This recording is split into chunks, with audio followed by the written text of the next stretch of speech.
आज का जो हमारा टॉपिक है, टोटली हम एक चीज पढ़ रहे होंगे कि magnetic moment of current carrying loop.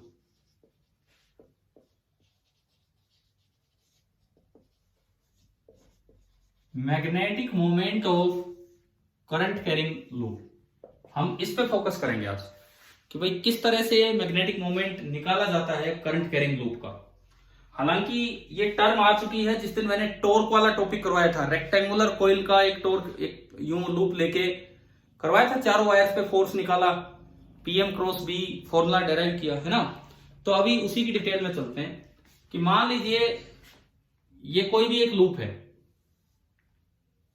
ये पीछे वाला पार्ट, ये आगे वाला पार्ट, इस तरह से ये इसका एक्सिस है, मतलब एक्सिस मतलब बीचों बीच इसमें से जा रहा है। और सपोज इसमें करंट यूं फ्लो कर रहा है आई, इसमें करंट यूं फ्लो कर रहा है आई, इस तरीके से। इस लूप का जो एरिया है that is a, current I flow कर रहा है और जो एरिया है दैट इज ए। तो अगर हम इसमें देखें कि किस डायरेक्शन में इसका मैग्नेटिक मोमेंट होगा, तो पहली बात राइट हैंड की उंगलियों को इस तरह कर्ल कीजिए जैसे आपका करंट फ्लो कर रहा है। राइट हैंड की उंगलियों को इस तरह कर्ल कीजिए तो अंगूठा आपको मैग्नेटिक मोमेंट की डायरेक्शन देगा। तो इस डायग्राम में जो इक्विवेलेंट मैग्नेटिक मोमेंट है वो इधर है, ये आपका पीएम हो गया, पीएम या स्मॉल एम भी लिख सकते हैं इसे, ये मैग्नेटिक मोमेंट है।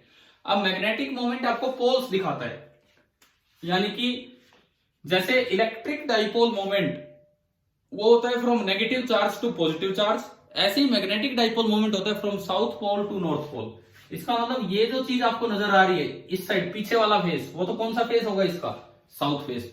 और जो फ्रंट फेस हमें दिख रहा है, पीछे वाला तो नहीं दिख पा रहा था, फ्रंट फेस जो हमें दिख रहा है that will be acting as north pole. PM की डायरेक्शन आ गई, पीएम का मैग्नीट्यूड आ गया। पीएम का मैग्नीट्यूड होता है करंट इनटू एरिया। ये बात तो मुझे लगता है शायद नई नहीं है, हम पीछे पढ़ चुके हैं ये चीज, है ना भाई, बताया करो, पता था ये आपको ये चीज तो। अब देखो इसमें एक सवाल मैं यहां पूछता हूं, क्या हर मैग्नेटिक कॉन्फ़िगरेशन में नॉर्थ और साउथ पोल असाइन किए जा सकते हैं? बताइए, क्या हर मैग्नेटिक कॉन्फ़िगरेशन में नॉर्थ और साउथ पोल असाइन किए जा सकते हैं? ये इसका इक्विवेलेंट नॉर्थ और ये इसका इक्विवेलेंट साउथ है। No sir.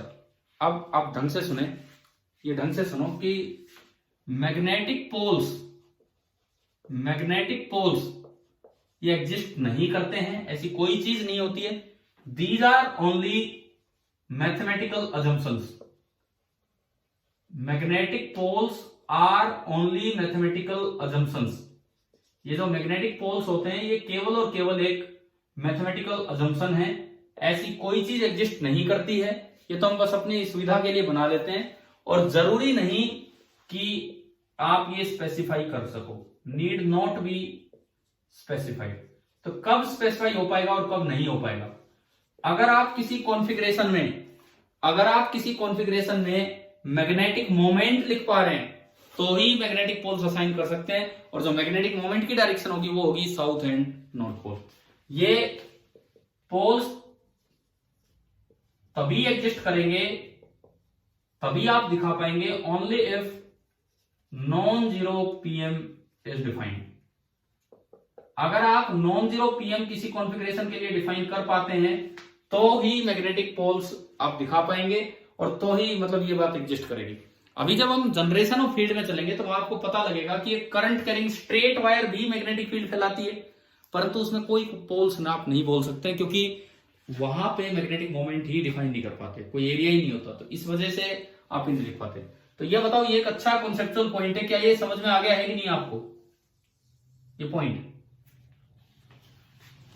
हाँ जी, क्लियर है सभी को ये बात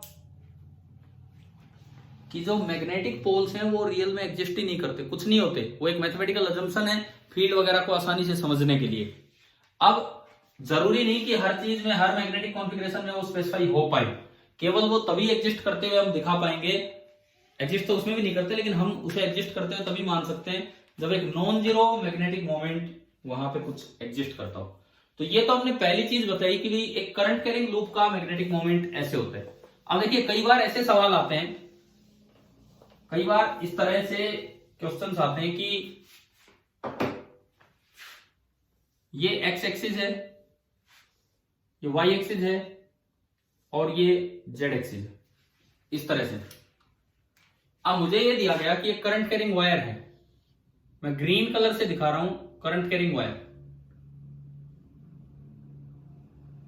यहां फिर उसके बाद यहां इसके पैरेलल, उधर इसके पैरेलल एंड ये बीच में कोई वायर नहीं है।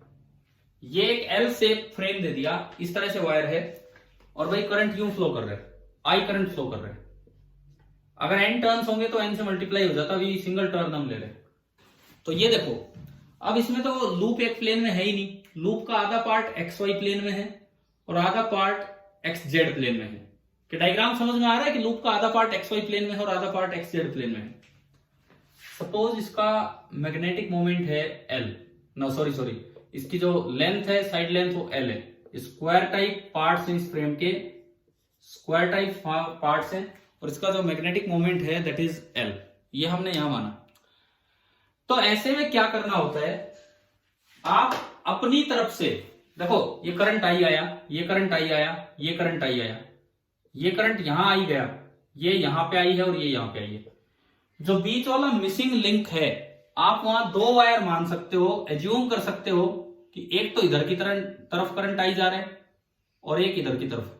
जैसे कोई इक्वेशन आपको सोल्व करनी हो, कहीं पे जरूरत पड़े, तो हम ऐसा करते हैं कि नहीं, एडिंग +2x एंड -2x कर सकते हैं इस तरह का काम। तो किसी भी इक्वेशन में कहीं होल स्क्वायर बनाना होता है, कुछ भी करना होता है।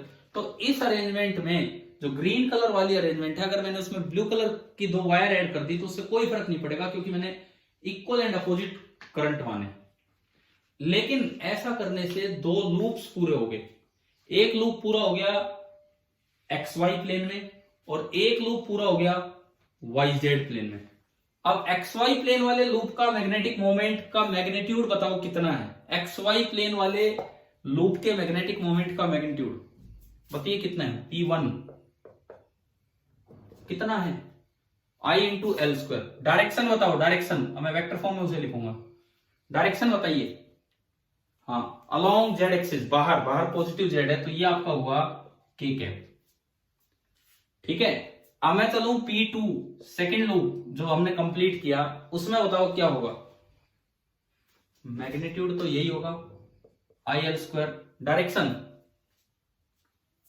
डायरेक्शन है ऊपर जे कैप, तो जो नेट पी आएगा वो इनका वेक्टर सम होगा। मैग्नेटिक मोमेंट एक वेक्टर क्वांटिटी है, तो ये बना I L square J cap plus I L square के कैप, और जो P का मैग्नीट्यूड हुआ वो आ जाएगा I L square into √2, square करके √ लेके। आ गया, समझ में आया कि कैसे इस तरह के लूप्स का मैग्नेटिक मोमेंट निकालना होता है। ठीक है, अब गर्वित आप हो क्लास में, बताओ।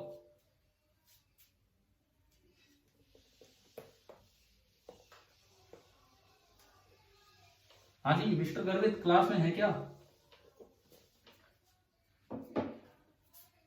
एक सवाल भेजा था इन्होंने, एग्जैक्टली मुझे याद नहीं है, 2-3 दिन पहले भेजा था मैग्नेटिक मोमेंट के ऊपर।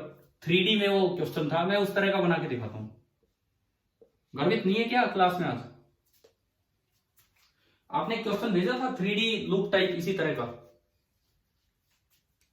क्या था अब मुझे एग्जैक्ट याद नहीं है वो सवाल। लूप का एक पार्ट यूं है, एक पार्ट यूं है, हाँ शायद यही था, इस तरह का था। ये एक करंट कैरिंग लूप के 3 हिस्से दिखा रखे हैं। हाँ जी गर्वित, ऐसा ही था कोई डायग्राम? तो मान लो, अब सुनो, सपोज कीजिए इसकी एज लेंथ एल है, सारी की सारी साइड लेंथ एल है इस तरह से, और मुझे ये दिया गया है कि जो करंट फ्लो कर रहा है that is I. Current flow मैंने यूं मान लिया कि आई करंट फ्लो कर रहा है पूरी वायर में, तो ये हर जगह जाएगा ऐसे। और मुझे अब इस लूप का मैग्नेटिक मोमेंट बताना है कि कितना होगा, इस लूप का मैग्नेटिक मोमेंट बताना है कितना होगा। पहली चीज क्या करें, मैं अभी ब्लू कलर से क्या दिखा रहा था बताओ? आपको ये जो मिसिंग पार्ट्स हैं, यहां दो दो वायर लगानी होगी, एक आगे की तरफ आई और एक पीछे की तरफ आई। सिमिलरली ये जो मिसिंग पार्ट है, यहां भी दो वायर लगानी होंगी, एक ऊपर की तरफ आई और एक नीचे की तरफ आई। सिमिलरली ये जो पार्ट है, इसको कंप्लीट करते हुए यहां भी दो वायर लगानी होगी, एक आगे की तरफ आई और एक वापस पीछे की तरफ आई। अब बताओ कि तीन लूप पूरे पूरे कंप्लीट नजर आ रहे हैं क्या आपको?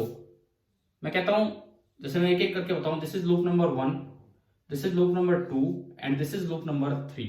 लूप नंबर 1 मेरा बन गया कौन से प्लेन में? YZ प्लेन में। उसका मैग्नेटिक मोमेंट होगा IL²। डायरेक्शन क्या हुई? डायरेक्शन उसकी देख के बताओ, लूप नंबर 1 की क्या डायरेक्शन होगी? लूप नंबर 1 के मैग्नेटिक मोमेंट की आगे की तरफ। आगे कौन सा एक्सिस है? X axis. तो P1 जो आपका बनेगा, it will come out to be IL²I cap. Similarly P2 आपका बनेगा सेकेंड लूप IL² और इसकी डायरेक्शन मैग्नेटिक मोमेंट के ऊपर, ऊपर है Y एक्सिस, तो IL²J कैप। और थर्ड लूप ये आपका बनेगा IL² K कैप। और जो नेट मैग्नेटिक मोमेंट आएगा वो इन सब का सम हो जाएगा। तो अगर आप उसका मैग्नीट्यूड निकालेंगे तो √3 टाइम्स हो जाएगा, तो IL² इंटू √3। तो पहले तो ये बताओ, इस तरह के लूप्स के मैग्नेटिक मोमेंट निकालना समझ में आ गया कि कैसे निकालने होते हैं? हाँ जी भाई, क्लियर है? ठीक है ठीक है ठीक है। सुनो, हमारे कल के टेस्ट में हमारा टॉपर चेंज हुआ है, क्योंकि पिछले जो 2-3 टेस्ट मैंने लिए हैं उनमें एक ही स्टूडेंट बार बार आपकी क्लास से टॉप कर रहा था, लेकिन कल तो 3-4 ने अच्छे से टॉप किया। ठीक है, ऐसे कंपटीशन तो रहना ही चाहिए, अच्छी परफॉर्मेंस है कल काफी बच्चों की। देखो, अगली चीज एक बड़ा इंपॉर्टेंट रेशियो है जिसे बोलते हैं जायरोमैग्नेटिक रेशियो,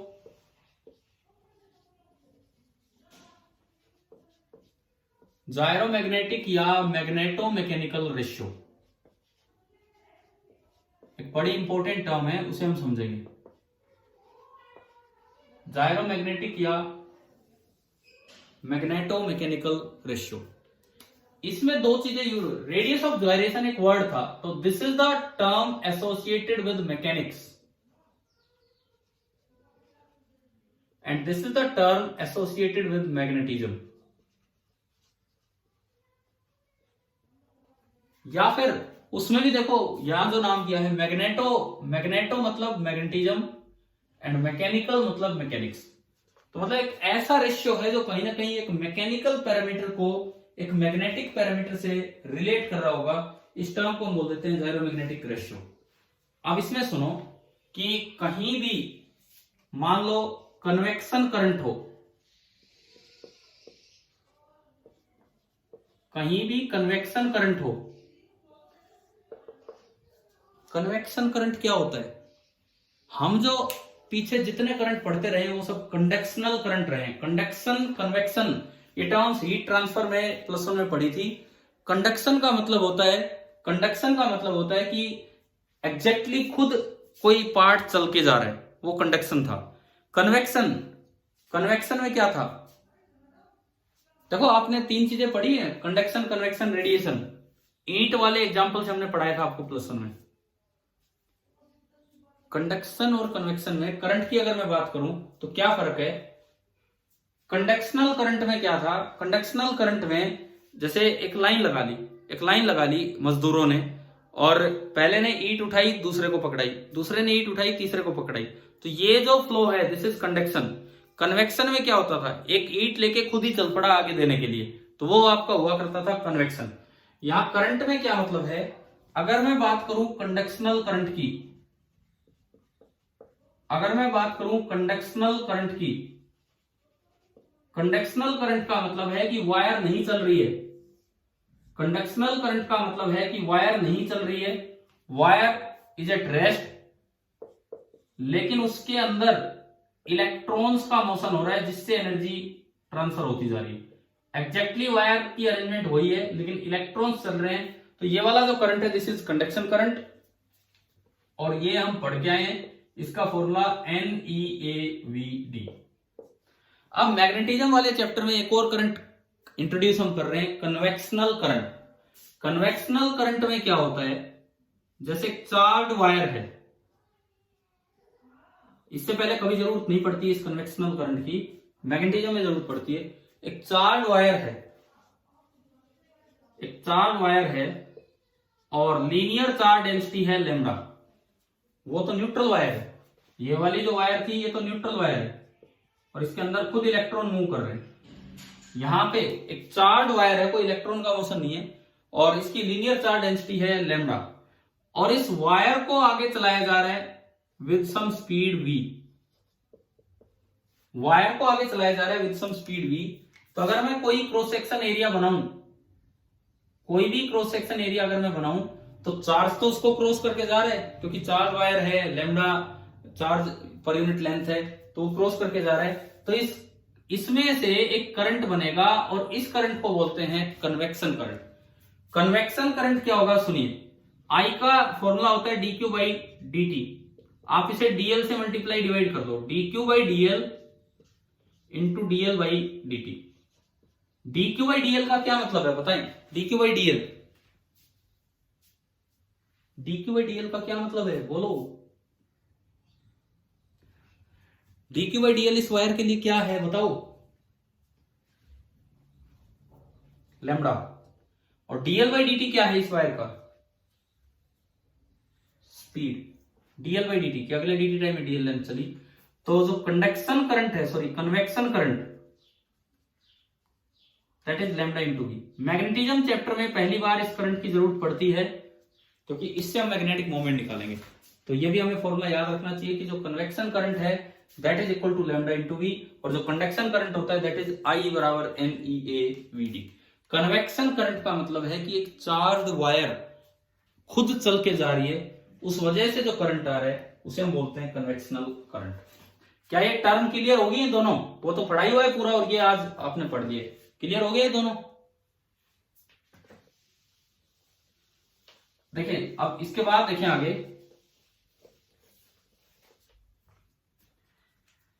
कोई भी चार्ज रोटेटिंग अरेंजमेंट होगा, कोई भी चार्ज रोटेटिंग मैग्नेटिक कॉन्फ़िगरेशन है। मैग्नेटिक कॉन्फ़िगरेशन मतलब जो मैग्नेटिक फील्ड फैलाएगा।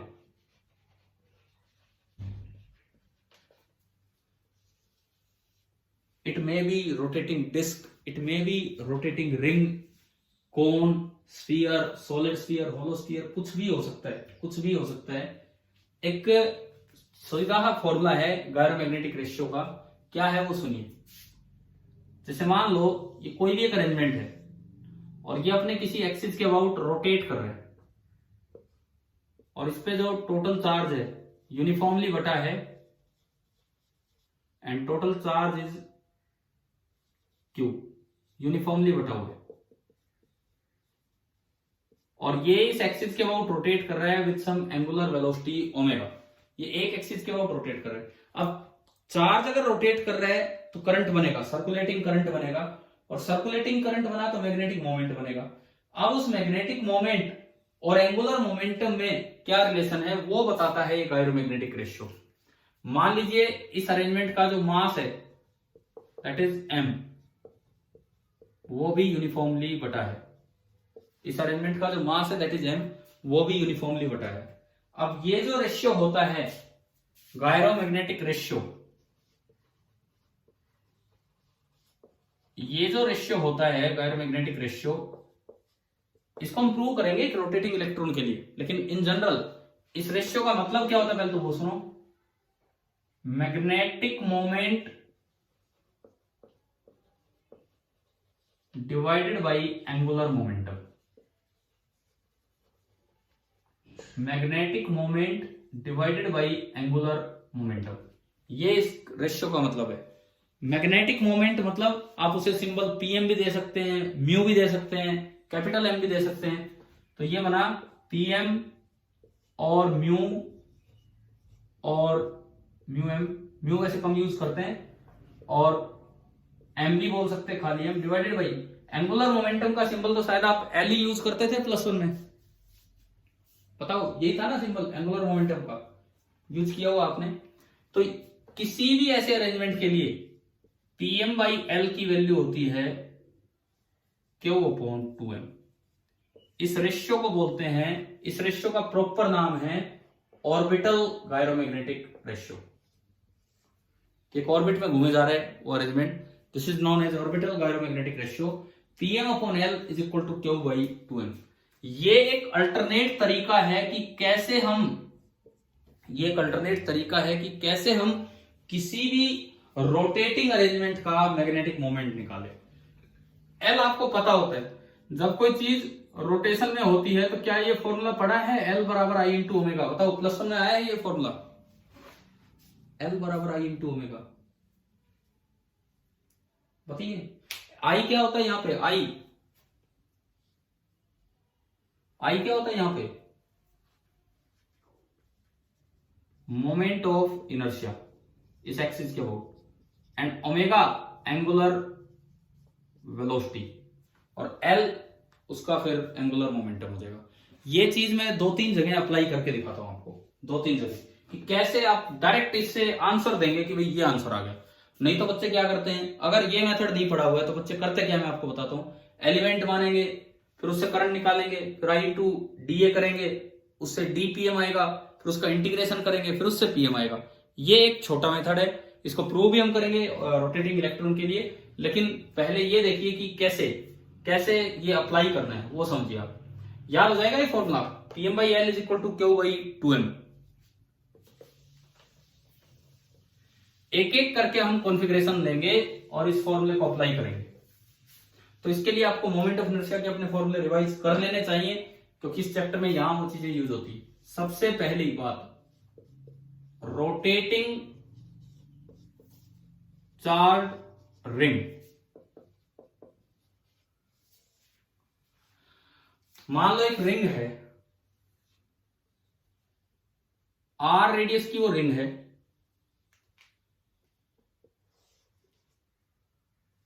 ये उसका एक्सिस है,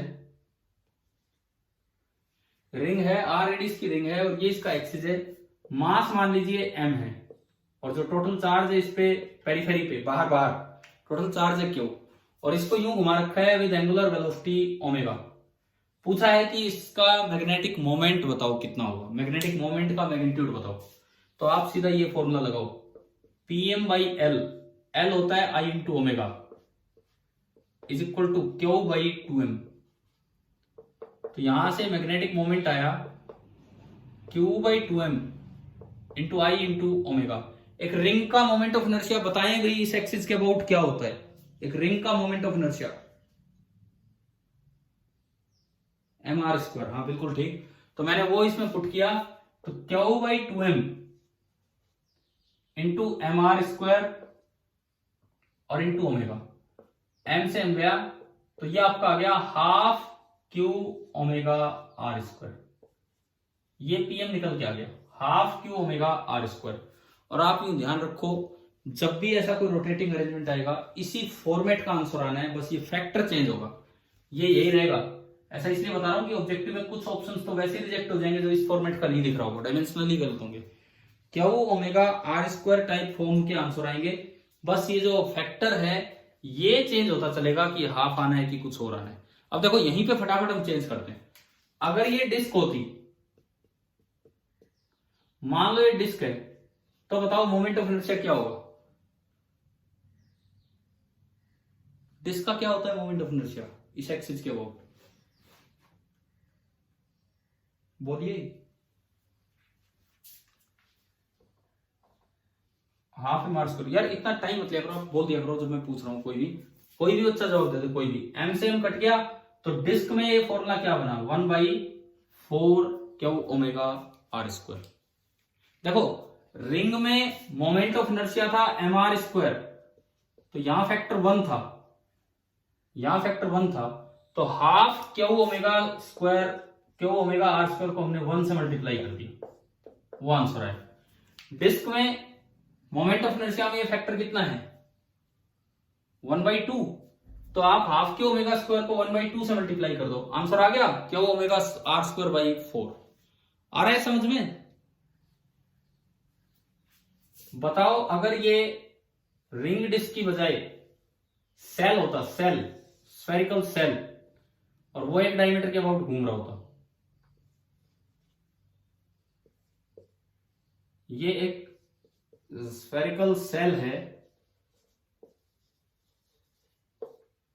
ये एक डायमीटर के अबाउट घूमने लग रहा है, रेडियस इसका आर है, मास एम है, चार्ज क्यू है। सेल का फॉर्मूला बताओ क्या होता है मोमेंट ऑफ इनर्शिया का? रोटेटिंग सेल के मोमेंट ऑफ इनर्शिया का फॉर्मूला क्या होता है? बोलो भाई। नहीं याद, मैं लिखता हूं अब भी अगर ध्यान आ जाए तो, 2/3 mr स्क्वायर। बताओ ये याद है? सेल का होता था 2/3 mr स्क्वायर, होलोस्फीयर का 2/3 mr स्क्वायर। तो आपने इसमें पुट किया आई की जगह 2/3 mr स्क्वायर, तो बाकी सब कुछ ठीक है, 2 से 2 कटा और ये आ गया 1/3 क्यू ओमेगा आर स्क्वायर। तो आप डायरेक्ट फॉर्मूला याद हो रहा है अब तो, half Q omega R square को इस फैक्टर से मल्टीप्लाई कर दो, इस फैक्टर से मल्टीप्लाई किया 2/3 से, 2 से 2 कट गया, तो direct answer Q omega R square by 3।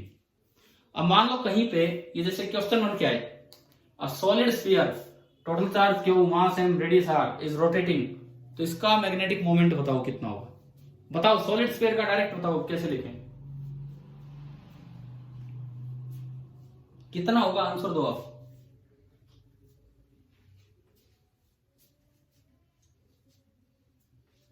बोलो भाई, आंसर दो, सॉलिड स्फीयर का कितना होगा मैग्नेटिक मोमेंट?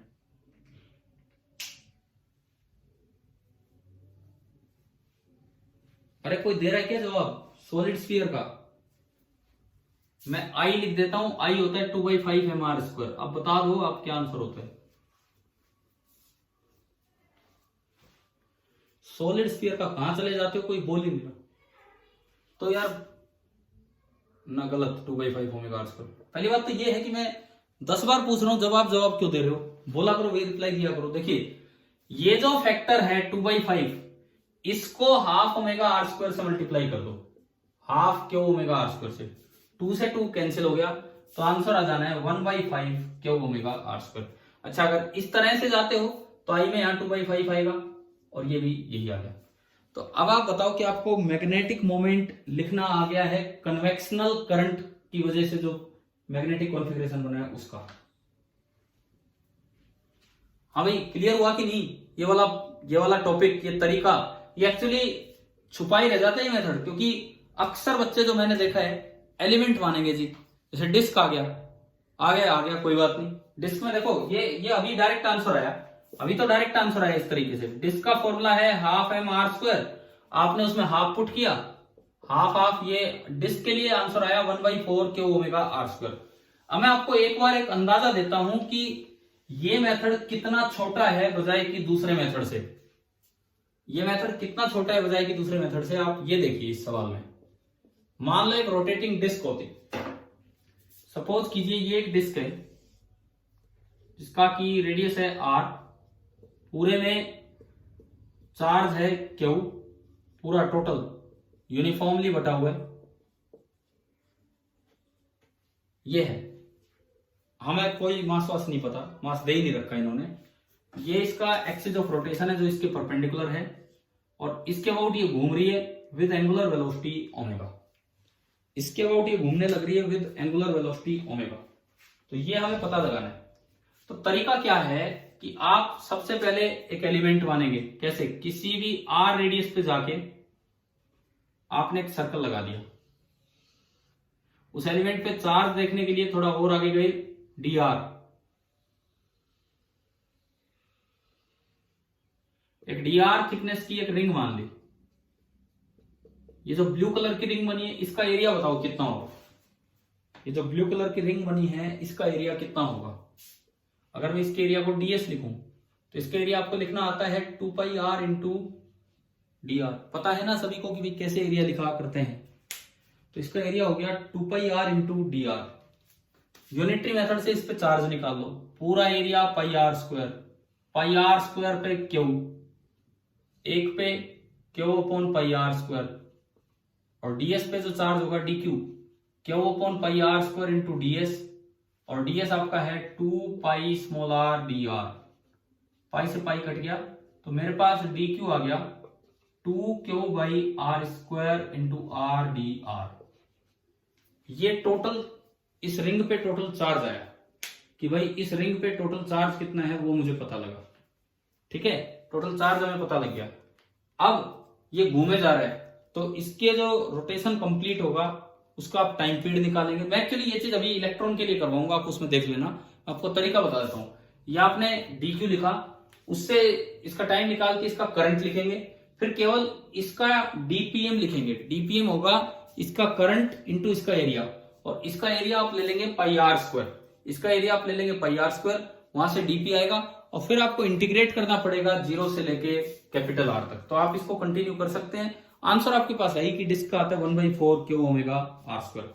लेकिन आप ये बताओ एलिमेंट मान के करना आसान होगा या वो गैर मैग्नेटिक रेशियो वाले मेथड से आसान होगा? ये क्वेश्चन किनसे जल्दी हो रहा है, किनसे आसानी से सोल्व हो पा रहा है? बताओ एग्जाम में कौन सा मेथड?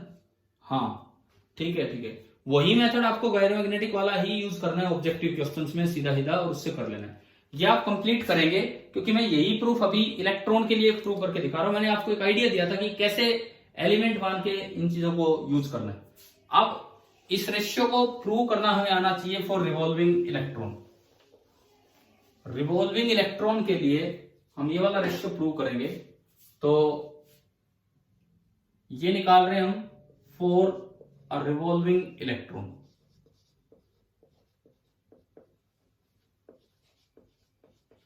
जैसा कि एटम्स में होता है, इलेक्ट्रॉन के पास दो मोशन होते हैं, एक ऑर्बिटल मोशन और एक स्पिन मोशन। स्पिन में वो अपने एक्सिस के अबाउट घूमेगा, ऑर्बिट में न्यूक्लियस के राउंड। तो हम जो पढ़ेंगे यहाँ ऑर्बिटल का ही पढ़ेंगे, स्पिन वाला ये रेशियो हम नहीं पढ़ेंगे, वो 2 हट जाता है उसमें, लेकिन वो हम नहीं पढ़ेंगे, वो क्वांटम मैकेनिक्स की चीज है, वो हमें यहाँ नहीं देखना है। हम केवल क्लासिकल मैकेनिक्स वाला काम कर रहे हैं कि ये जो ऑर्बिटल गैर मैग्नेटिक रेशियो है रिवॉल्विंग इलेक्ट्रॉन का, ये कैसे आएगा वो निकालते हैं। सपोज कीजिए कि कोई भी एक एटम है जिसमें कोई इलेक्ट्रॉन घूम रहा है यूं, कोई भी एक एटम है जिसमें एक इलेक्ट्रॉन यूं घूमने लग रहा है, उसका कुछ रेडियस होगा, कुछ बीच में न्यूक्लियस होगा, न्यूक्लियस पे चार्ज होता है Ze और रेडियस मैंने माना R। हाँ जी, ये सभी को पता है ना कि न्यूक्लियस पे चार्ज होता है Z into E, where Z is the atomic number and E is the charge on proton।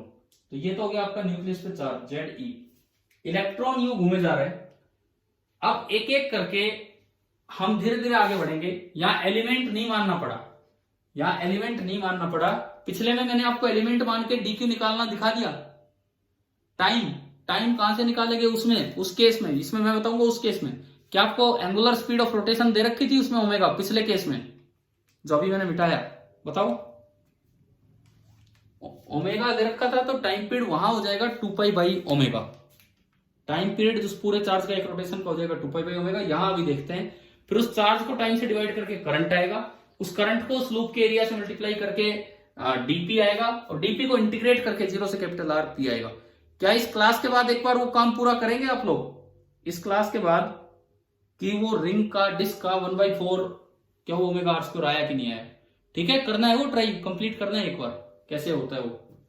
ठीक है, अभी ये देखो, आप यहां पे देखो इलेक्ट्रॉन का, इसका अगर मैं इक्विवेलेंट करंट बनाऊं, ये इलेक्ट्रॉन घूम रहा है एंटी क्लॉकवाइज सेंस में, तो बताओ इसका इक्विवेलेंट करंट क्लॉकवाइज सेंस में दिखाना चाहिए कि एंटी क्लॉकवाइज सेंस में? इसका इक्विवेलेंट करंट क्लॉकवाइज सेंस में दिखाना चाहिए कि एंटी क्लॉकवाइज सेंस में? बताओ। क्लॉकवाइज, क्योंकि इलेक्ट्रॉन पर नेगेटिव चार्ज होता है, तो जो इसका करंट बनेगा उस पर एरो उल्टा आ जाएगा। तो इसका जो इक्विवेलेंट करंट, सर्कुलेटिंग करंट बना, वो आई बना, ये उसी आर रेडियस में, उतने ही रेडियस आर में ये बना। अब आई कैसे लिखना है? जैसे पिछले एग्जांपल में मैंने कहा डी क्यू मैंने लिखना सिखा दिया, टाइम मैंने बता दिया 2π/, यहां कैसे लिखना है सुनो। चार्ज फ्लॉन तो ई है भैया, आप कोई भी एक एरिया लोगे, कहीं भी एक एरिया लोगे, ये लिया मैंने, तो एक पूरे सर्कल में एक बार में ई चार्ज इसको क्रॉस करके जा रहा है, तो charge crossing this small area ई है अपॉन टाइम टेकन, एक पूरे राउंड में टाइम टेकन होता है कैपिटल टी, ई अपॉन टी। पिछले केस में टी आपको लिख लेना था 2π/, यहां टी क्या लिख लेना है, यहां पे टी लिख लेना है, अगर आपको स्पीड दे रखा है और ये दे रखा है तो 2πr/v, तो जो करंट आया वो आ गया EV/2πr। पहले तो ये बताओ इक्विवेलेंट सर्कुलेटिंग करंट इस इलेक्ट्रॉन का निकालना आ गया कि नहीं आया, EV/2πr। अभी क्लियर है सभी को, ठीक है। अब आप बताइए इसका पीएम क्या होगा, पीएम बताओ इसका क्या होगा, करंट इंटू एरिया, तो I इंटू πr², आप अगर I, हाँ बिल्कुल सही, EVR/2 आएगा, EV/2πr इंटू πr², पाई से पाई कैंसिल, तो जो पीएम आया पीएम वो निकल के आया EVR/2, पीएम आया EVR/2, ये इसका मैग्नेटिक मोमेंट आ गया। अब मैं बात करता हूं इसके एंगुलर मोमेंटम की। एंगुलर मोमेंटम चार्ज पे डिपेंड नहीं करता है, एंगुलर मोमेंटम मास पे डिपेंड करता है। तो आपने +1 में एक फॉर्मूला पढ़ा होगा कि जब कोई m मास, मान लो इलेक्ट्रॉन का मास है m, जब कोई m मास v स्पीड के साथ r रेडियस के ऑर्बिट में चक्कर काटता है, तो उसका जो एंगुलर मोमेंटम का फॉर्मूला होता है about the centre of the circle, वो होता है mvr। पढ़ा है फॉर्मूला mvr, +1 में आया था mvr, ये इसका फॉर्मूला है। तो इसका एंगुलर मोमेंटम होगा दैट इज mvr। अगर मैं मास ऑफ इलेक्ट्रॉन को me लिखता हूं तो mevr। अच्छा, एंगुलर मोमेंटम की डायरेक्शन क्या होती है, जिस तरह सर्कल में पार्टिकल घूम रहा है, राइट हैंड को घुमाए, अंगूठा आपको डायरेक्टली डायरेक्शन देगा, नहीं तो r×p से आप निकालोगे, p वहां पे लीनियर मोमेंटम था, जैसे r यूं है p इधर है, तो r×p करोगे तो r ऊपर p इधर, तो r×p बाहर।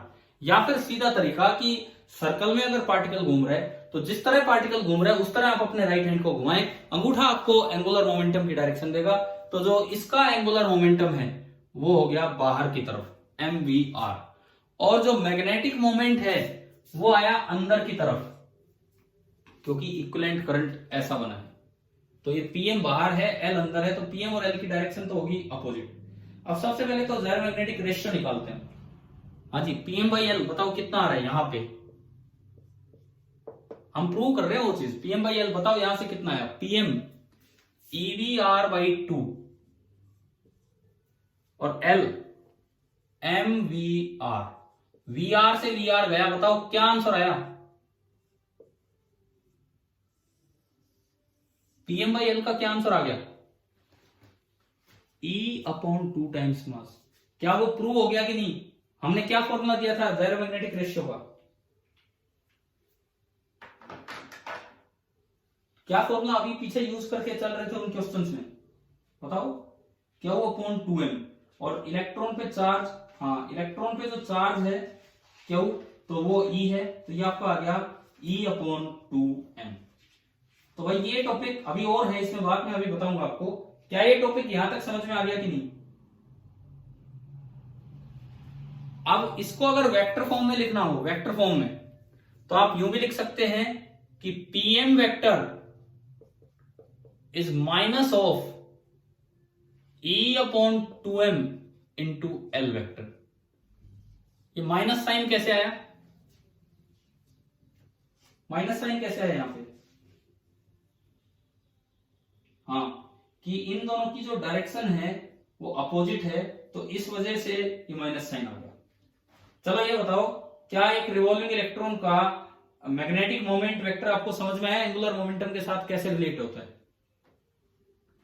अब यहां पे एक एक्स्ट्रा पॉइंट जो ऑब्जेक्टिव क्वेश्चंस के लिए आप याद रखना, वैसे तो वो पॉइंट क्वांटम मैकेनिक्स का है लेकिन पूछा जा सकता है, बिकॉज एनसीईआरटी में भी शायद कहीं ना कहीं इस चीज का डिस्क्रिप्शन है।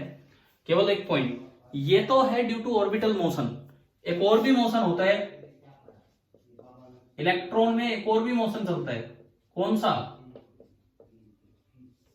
स्पिन मोशन का मतलब पता है ना, स्पिन मोशन अपने एक्सिस के अबाउट भी वो रिवॉल्व करता रहेगा। एक तो पूरे में यूं घूम रहा है, एक अपने एक्सिस के अबाउट भी रिवॉल्व करता है। तो जैसे एल होता है ऑर्बिटल एंगुलर मोमेंटम, जैसे कि एल होता है ऑर्बिटल एंगुलर मोमेंटम, ऐसे ही एस होता है स्पिन एंगुलर मोमेंटम।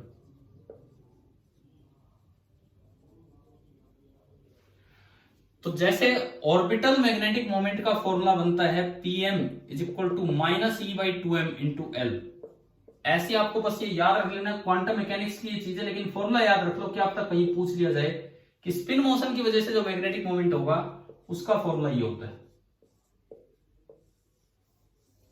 क्या फर्क क्या है, डिफरेंस क्या है, एक फैक्टर का ही फर्क है, बताओ क्या फर्क दिख रहा है दोनों में, क्या डिफरेंस है? हाँ कि अरे वो तो है ही, वो तो कोई बात नहीं, वो तो है ही क्योंकि ऊपर ही स्पिन लिख दिया, लेकिन एक मेन डिफरेंस है कि इसमें नीचे 2 नहीं आता। तो अगर ऑर्बिटल जायरोमैग्नेटिक रेशियो पूछा जाए, ऑर्बिटल जायरोमैग्नेटिक रेशियो, तो उसका तो आंसर आया E/2m या Q/2m। अगर मुझसे पूछ लिया जाए स्पिन जायरोमैग्नेटिक रेशियो क्या होता है बताएं, स्पिन जायरोमैग्नेटिक रेशियो की, हाँ माइनस मत बोलो, माइनस तो केवल डायरेक्शन बताने के लिए है, रेशियो में मैग्नीट्यूड का वो लेना होता है डिवीजन। तो स्पिन जायरोमैग्नेटिक रेशियो हो जाएगा E/m। पहले तो ये बताओ क्या यहां तक बातें समझ में आ गई हैं, इतनी चीजें ठीक है। अब यहां से एक टर्म जो शायद केमिस्ट्री में आई हो, बोर मैग्नेटोन, क्या बोर मैग्नेटोन यूनिट केमिस्ट्री में आ चुकी है कहीं, रिवॉल्विंग इलेक्ट्रॉन एटॉमिक थ्योरी में? हाँ जी बताओ, क्या कोई बोर मैग्नेटोन जैसी यूनिट केमिस्ट्री में आई है कहीं? नहीं आई? तो अब सुनो फिर मैं बताता हूं। पहली बात, ये जो E/2m है फॉर रिवॉल्विंग इलेक्ट्रॉन, इसकी वैल्यू आपको याद रखनी है, और ये फॉर रिवॉल्विंग इलेक्ट्रॉन ये वैल्यू होती है 8.8 इंटू 10⁻10 और यूनिट होती है कूलम पर केजी। ये for electron, for revolving electron जो ऑर्बिटल गायरोमैग्नेटिक रेशियो है, ये वैल्यू आपको याद रखनी है 8.8 इंटू 10⁻10 कूलम पर किलोग्राम। ये थ्योरेटिकली भी आती है वैल्यू पुट करके, एक्सपेरिमेंटली भी ये वेरीफाई की जा चुकी है कि भाई ये इतनी ही वैल्यू होगी। क्लियर? अब आगे सुनो, एटॉमिक लेवल पे हम एक चीज यहां पे यूज करते हैं, क्या बोर्स क्वांटाइजेशन प्रिंसिपल तो पढ़ा होगा, बोर थ्योरी पढ़ी है क्या, एटॉमिक थ्योरी? बोर के 3 पोस्टुलेट्स थे, तो उनमें जो बोर का सेकंड पोस्टुलेट बताया जाता है वो क्वांटाइजेशन प्रिंसिपल बताया जाता है। क्या था क्वांटाइजेशन प्रिंसिपल? क्या था क्वांटाइजेशन प्रिंसिपल? कि अगर कोई रिवॉल्व कर रहा है इलेक्ट्रॉन, तो जो उसका एंगुलर मोमेंटम है that is quantized, that is integral multiple of h/2π, where h is Planck's constant. पढ़ा है ये वाला पोस्टुलेट? ये पोस्टुलेट तो बोर ने दिया था, लेकिन बोर के पास इसकी एक्सप्लेनेशन नहीं थी। इसको एक्सप्लेन किसने किया था इस पोस्टुलेट को? बोर ने केवल ये पोस्टुलेट दिया था, इसको एक्सप्लेन किया था ना प्लैंक ने, नहीं, डी ब्रोई ने।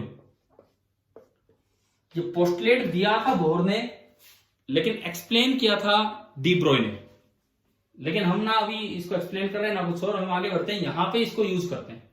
बोर थ्योरी के अकॉर्डिंग जो रिवॉल्विंग इलेक्ट्रॉन है उसका एंगुलर मोमेंटम की यही वैल्यू ले सकते हैं, तो h/2π या 2h/2π या इस तरीके से।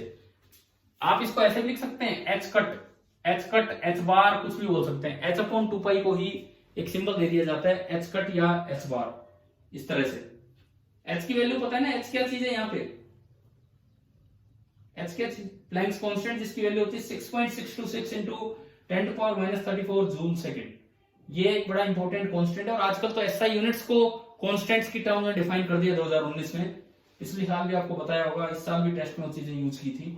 अच्छा, अब मैं यहां से चलता हूं कि बोर मैग्नेटोन क्या होता है, उस पर चले हम कि भाई बोर मैग्नेटोन क्या है। देखिए, हमने L निकाल दिया यहां से। अब एक फॉर्मूला हमारे पास है कि Pm/L for revolving electron that is equal to, क्यों इलेक्ट्रॉन है तो E/2m। यहां से Pm आ गया E/2m इंटू L, मैंने एल की वैल्यू पुट की NH/2 तो E/2m इंटू NH/2 n तो एक इंटीजर है, बाकी जो बचा वो पूरा कांस्टेंट है EH/4πm। तो यानी कि एक रिवॉल्विंग इलेक्ट्रॉन का जो पीएम है, मैं यहां से दिखा रहा हूं, पीएम है वो n टाइम्स आ गया, where n is the principal quantum number. यहां जो n है वो प्रिंसिपल क्वांटम नंबर होता है। मुझे पता नहीं मैं केमिस्ट्री पढ़ा रहा हूँ फिजिक्स पढ़ा रहा हूँ फिलहाल, क्योंकि ये टॉपिक कंबाइन है, मिक्स है। केमिस्ट्री में तो नहीं आ रहे हैं आपके, फिजिक्स में ही आ रहे हैं, लेकिन चीजें केमिस्ट्री की यूज हो रही है। प्रिंसिपल क्वांटम नंबर जो एक इंटीग्रल वैल्यू लेता है n1 first orbit, 2 second orbit, तो ये आया EH/4πm। इसका मतलब रिवॉल्विंग इलेक्ट्रॉन का मैग्नेटिक मोमेंट भी क्वांटाइज्ड है। पहले ये बताओ, यहां ये तो बोर की थ्योरी थी, बोर ने बताया कि रिवॉल्विंग इलेक्ट्रॉन का एंगुलर मोमेंटम क्वांटाइज्ड है। अब मैं आपको बता रहा हूं कि रिवॉल्विंग इलेक्ट्रॉन का जो मैग्नेटिक मोमेंट है वो भी क्वांटाइज्ड है। किस तरह से? वो बोर वाली थ्योरी से ये हमने यहां पे यूज किया, और ये n टाइम्स एक फैक्टर आ गया। इसको, इस फैक्टर को बोलते हैं 1 बोर मैग्नेटोन। ये जो यूनिट है इसको बोला जाता है 1 बोर मैग्नेट, क्योंकि बोर की थ्योरी से ये बना है। यानी कि जो पीएम होगा, मैग्नेटिक मोमेंट होगा, इसे म्यू भी बोल सकते हैं पीएम को, वो या तो 1 मैग्नेटोन होगा, 1 बोर मैग्नेटोन होगा, या n बराबर 2 पे 2 हो जाएगा। अच्छा, जब ये EH/4πm में आप सारी वैल्यू रखेंगे, E की वैल्यू 1.6 × 10⁻19 ऐसे करके आप सारी वैल्यू रखेंगे, तो ये जो 1 बोर मैग्नेटोन है इसकी वैल्यू आती है 9.27 × 10⁻24 एम्पियर मीटर स्क्वायर। एक बोर मैग्नेटोन की ये वैल्यू होती है। तो Bohr magneton is a unit of magnetic moment, क्योंकि ampere metre square is also SI unit of magnetic moment, और एक बोर मैग्नेटोन में इतने एम्पियर मीटर स्क्वायर होते हैं। चलो, आज की क्लास मैं थोड़ा कंक्लूड करता हूं, फिनिश करता हूं क्लास को। बड़ी अच्छी क्लास थी। एक मैग्नेटिक मोमेंट इसमें आपको निकालना सिखाया, एक एलिमेंट मान के एक दूसरा बैरोमैग्नेटिक रेशियो से, और फिर हमने इलेक्ट्रॉन के लिए उसे प्रूव किया, एंड देन उसमें थोड़ा स्पिन मोशन वाला पार्ट भी डाला, क्या है क्या नहीं। पहले आप ये बताओ, थोड़ा जवाब देना, रिप्लाई करना, क्या ये क्लास पूरी समझ में आ गई है या नहीं, किस तरह से यूज करनी थी। अब एक बार अपनी एनसीईआरटी बुक खोलें, पेज नंबर 162। एनसीईआरटी बुक खोलें, पेज नंबर 162।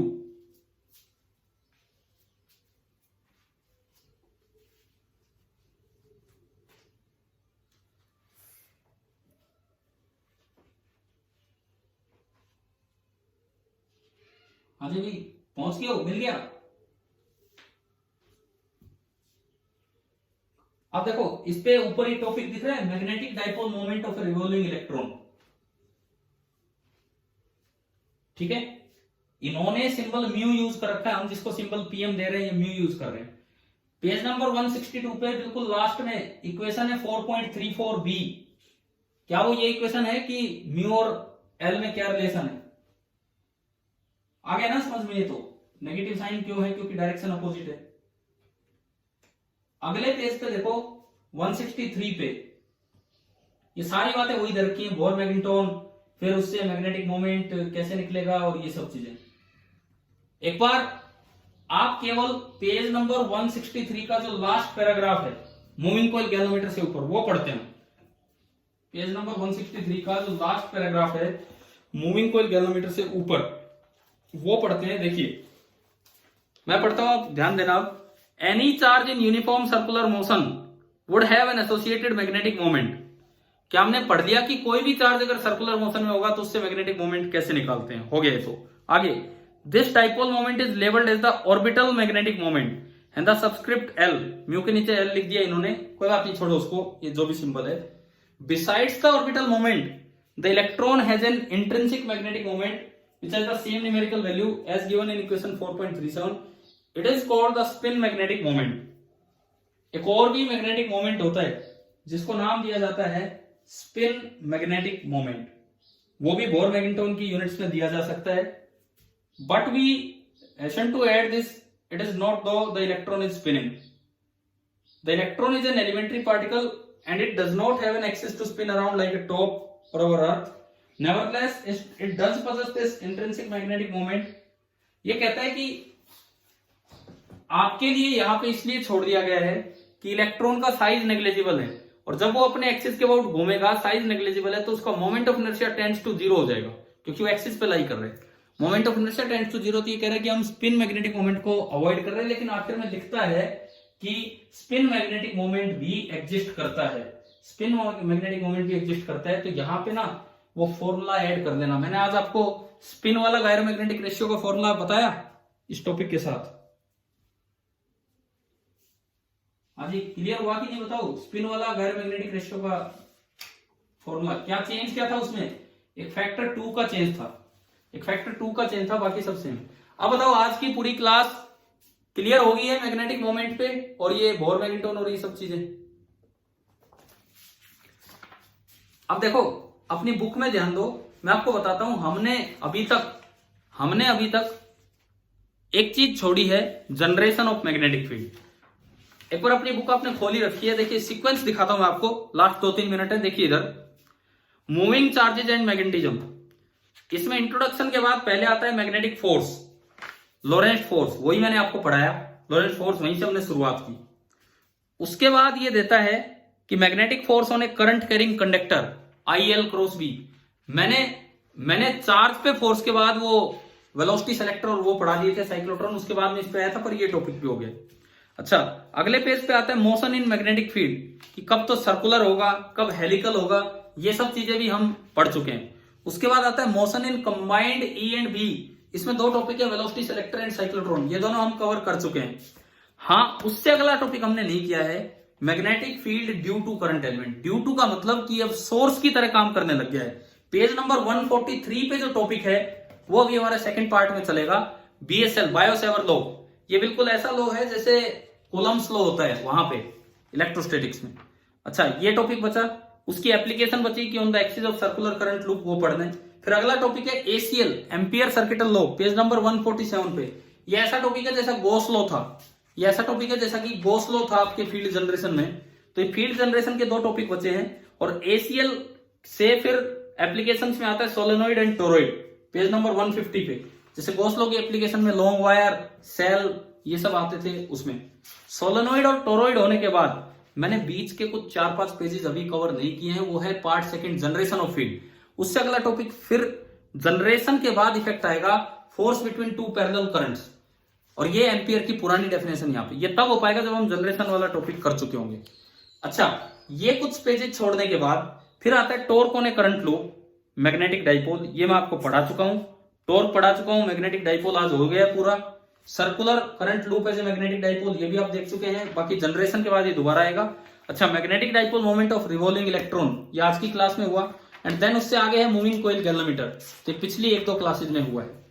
अभी तो काफी काम बचा है मैग्नेटिज्म में, बिकॉज इस चैप्टर में से, एनसीईआरटी के इस चैप्टर में से तो जनरेशन वाला काम बचा है, और एनसीईआरटी के अगले चैप्टर में पूरा काम बचा हुआ है, आर्क्स मैग्नेटिज्म, मैग्नेटिक मटेरियल और ये सब। तो धीरे धीरे आप करते रहें, लेकिन कल की क्लास हम लेंगे पोलराइजेशन पे, ठीक है? इलेक्ट्रोस्टैटिक्स का एक टॉपिक लेंगे जो चैप्टर 2 एनसीईआरटी का टॉपिक होगा, पोलराइजेशन। चलिए ठीक है, अब मैं क्लास छोड़ता हूं, थैंक यू।